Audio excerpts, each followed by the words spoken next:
জঙ্গলটা তো ভালোই, লাকড়ি কাটুন যাবে ধরে দেওয়া যায় জঙ্গলটা, লাকড়ি কিছু দেই ব্যবস্থা করতেই নি করে দেই চলে।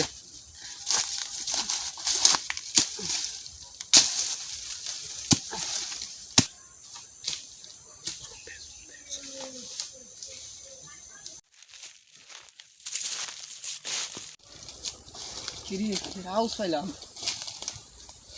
থাক কিছু না মনে হয় মনের মন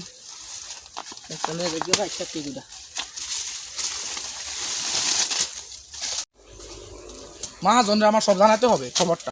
উস্তাদ, আপনার জমির জমি গাছ তো সব কাটুরে কাটতে দিতেছে। কাঠুরে ছাড়বো না, চলো দেখে আসি।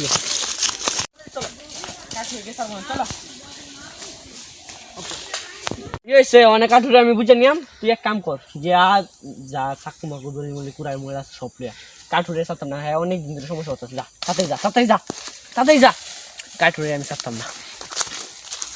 এই কাঠুরে, এ ভিয়া এ ভিয়া এ ভিয়া, তুই যে আমার জমিতে কাঠ দিয়ে কাটতেছস অথবা জঙ্গল হিসাব করছিস, আমার একবার জানাইছস?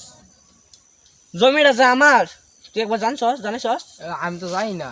জানাস না কি বুঝা তুই? আমার জমিতে তুই কোটি কাজ দেখ কোটি আসস। যাও আর হয়েছে ভাই, ক্ষমা করে দাও। আমার তো এই যে লাকড়ি নাই, আমার গরিব মানুষ, এই লাকড়ি দিয়ে আমি লয়ে যাই গা, সে বাবা ফাটাইছে। দেখ আমার বাপে আমার কইছে যে কাঠুরি হ্যাঁ আমি অনেক মারতাম, মানে তুই দেখা যায় আমার বয়সের, মানে আমি তোর, তুই গরিব বুঝছি, মানে জায়গায় জমি তারা আইস না, মানে আমি ভালো মানুষ দেখে অনেক ইয়া করছি তোরে বুঝছস, নাইলে কিন্তু তুই যে এক কুড়াইলটা দেখছস, এক কুড়াইলটা মাইলাইলাম বলি। যা আচ্ছা চোখ দিলাম, যা আর যাতে না দিই। ঠিক আছে।